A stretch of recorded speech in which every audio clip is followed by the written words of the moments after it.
We are a people whose character refuses, for honor, to cause harm to those who do not harm us. White are our deeds, black are our battles, green are our fields, red are our swords. 14th century Arab poet Safi al-Din al-Halili. Hi, I'm Nate Bowling. Take a look at this map. This is the modern Middle East today, in 2021. I live right here in the United Arab Emirates. The UAE is one of 22 Arab-majority nations across the Middle East and North Africa. Now, look at a map of the same region from only 100 years earlier. What happened to all those straight lines? How do we go from this map to this map? The answers to these questions begin in 1914. On the eve of the First World War, the Middle East was divided between the Ottoman and British empires, and none of these independent Arab states existed. In October 1914, the Ottoman Empire joined the war on the side of the Central Powers and prepared for war against Britain, France, and Russia. I knew this decision transformed the political geography of the modern Middle East, but I wanted to understand how. So I sat down with an expert on the subject, Dr. Amy Janelle, and asked her about it. Amy, what did the Middle East look like in 1914? Who was here? In 1914, on the eve of the war, the Ottoman Empire was a diverse place. It was multi-confessional, which means there were peoples of different religions. There are lots of Christians, lots of Muslims, lots of Jews. It was also a very multi-ethnic place. So there were Arabs, there were Turks, there were Armenians, there were Bulgarians. It was Kurds, a very diverse place. On the eve of the First World War, the Ottoman Empire was in a position of weakness. So the British Empire was slowly encroaching close to where Mecca, the most holy city of Islam, is located. So we're looking right now at the Declaration of Jihad on the screen. Can you tell us about this document? Why is it important? So this document was issued at the very beginning of World War I. It announced the Ottoman Empire's entry into the Great European War. It called upon Muslims throughout the Allied empires, so Muslims in the British Empire and the Russian Empire and the French Empire, to rise up against their colonial overlords and fight against them on behalf of the Ottoman Sultan Caliph in order to win the war for the Central Powers. The Ottoman Sultan was also the Caliph. And what is a Caliph? It literally means successor. Successor to whom? Successor to the Prophet Muhammad. So what this means is that the Ottoman Sultan was both the sort of worldly leader of the Ottoman Empire, but was also the spiritual leader of the entire Islamic world. In 1914, the British Empire was actually the largest Muslim empire on earth. We might think it was the Ottomans, but in fact, Britain had more Muslims in it than the Ottoman Empire. So this was really a document that was created to send terror or put terror in the hearts of the British, really more than anything. As Dr. Janelle told me, the Ottoman Sultan ruled an ethnically diverse empire, and many of these people wanted more independence. Hussein bin Ali, the Sharif of Mecca, was one of these people. Hussein was one of about 10 million Arabs living under Ottoman control. In 1916, working with British officers stationed in Egypt, Sharif Hussein and his son Faisal launched what came to be called the Arab Revolt against Ottoman rule. The rebels adopted this as the flag of their revolt. It was created by a British officer stationed in Egypt named Mark Sykes. The colors on the flag symbolize the historical Arab empires and Sharif Hussein's continuation of their legacy. The flag later inspired the national flags of many Arab nation states. How did Sharif Hussein and his followers get involved in World War I? Ooh, how does the Sharif of Mecca get involved in World War I? He wants to increase his local powers. He wants autonomy within the Ottoman Empire. He wants to carve out a space of power for himself. And he thinks the best way to do that is the way that power brokers across the Ottoman Empire for the last 100 years had done that: appeal to the great powers of Europe. So this is precisely what he does. Sharif Hussein starts writing a series of letters to a British official stationed in Cairo named McMahon.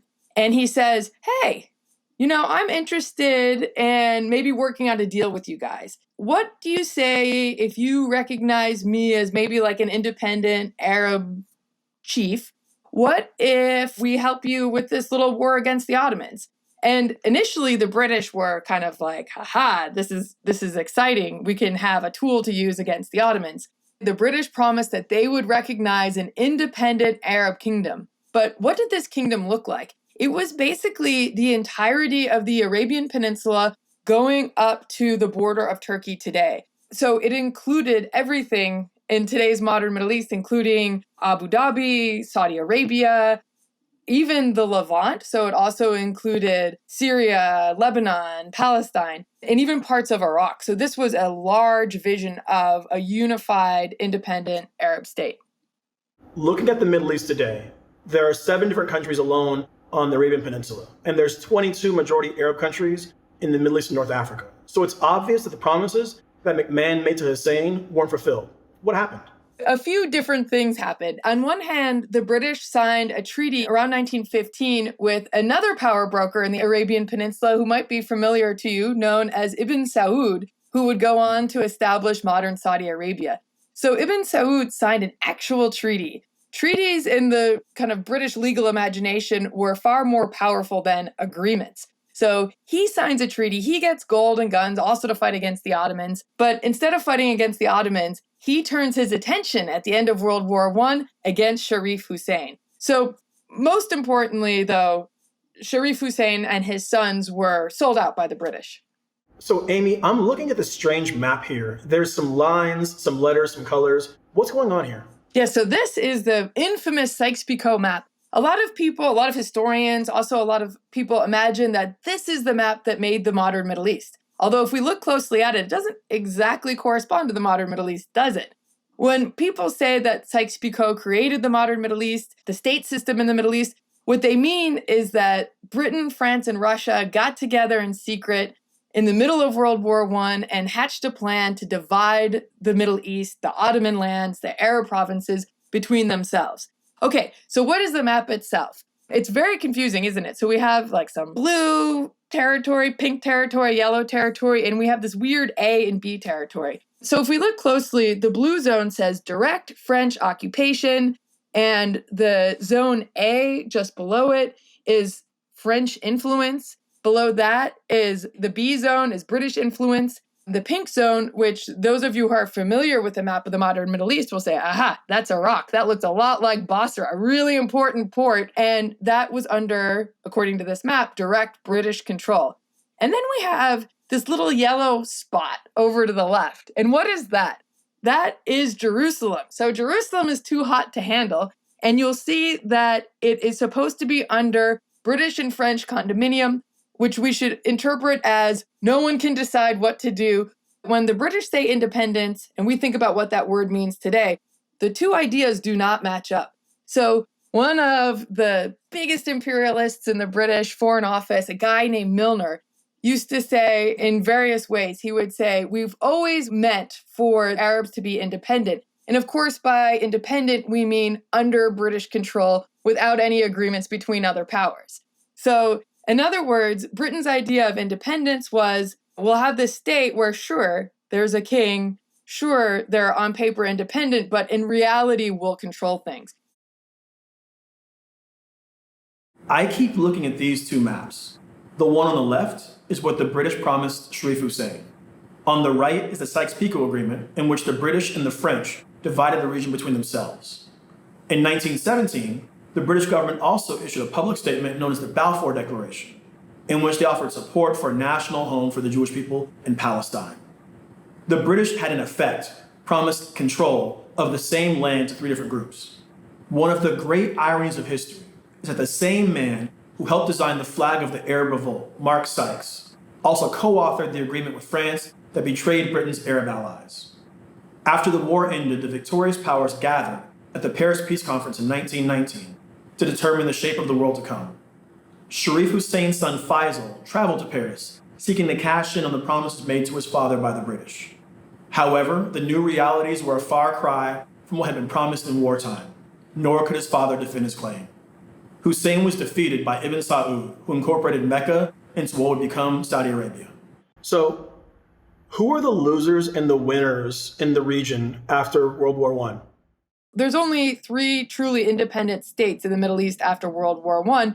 Turkey, the kind of core of the Ottoman Empire, Saudi Arabia, which on paper, it is independent, but the British do intervene, and also Iran. Those are the only independent states. What happens to those Arab provinces, some of which rebelled against the Sultan during the war? They all become League of Nations mandates. What does that mean? Syria and Lebanon, ended up going under the French, but they were legally guaranteed by the League of Nations. So ostensibly, maybe this is empire in a different way. It's not. Britain took Iraq. They took Palestine and Jordan as well.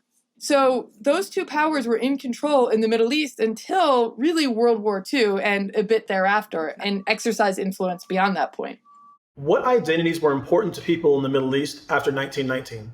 In the Arab provinces, these are lines that were drawn on a map by British and French people. They don't correspond to really a logical geography. They certainly don't correspond to the logic of ethnicity or the logic of the languages in which people speak. So how do you reorganize yourself? One of the ways that some historians have looked at how Arabs have reorganized themselves after World War I is that we see sort of regional solidarities. So in some cases, say, for instance, in Mandate Iraq, Faisal starts to create a sense of Iraqi nationalism. For others, we see the emergence of what's known as Pan-Arabism. So Pan-Arabism becomes important for the first time in the midst of World War I, but also in the 1920s and 30s. And it's the idea that, we've been broken up illegally, unfairly by these imperialist powers, and what we really need is a strong, unified Arab state. And a third sort of identity that emerges at this time is kind of Islamic solidarity. And so we start seeing in the 1920s the emergence of different kinds of Islamic kind of political organizations, the most important of which, of course, was the Muslim Brotherhood founded by Hassan al-Banna in Egypt in the late 1920s. The story of the modern Middle East might start in 1914, but it doesn't end there. As Dr. Janelle tells us, the European powers continued to wield political power over their mandates for decades to come. European imperialists drew lines on a map promising the same land to different groups. These lines help set the contours of many regional conflicts still playing out today. The idea of a united Arab nation did not die with Sharif Hussein. Egypt's Gamal Abdel Nasser, for example, would later raise the flag of Arab nationalism. Other leaders would raise the flags of their new nation states, such as Iraq, Syria, Saudi Arabia, Jordan, and the United Arab Emirates. Still others turned to transnational identities like Pan-Islam, as they sought to counteract foreign interference in the region. The First World War was mostly fought in the trenches of the Western Front, but it left a lasting legacy on the peoples and nations of the Middle East.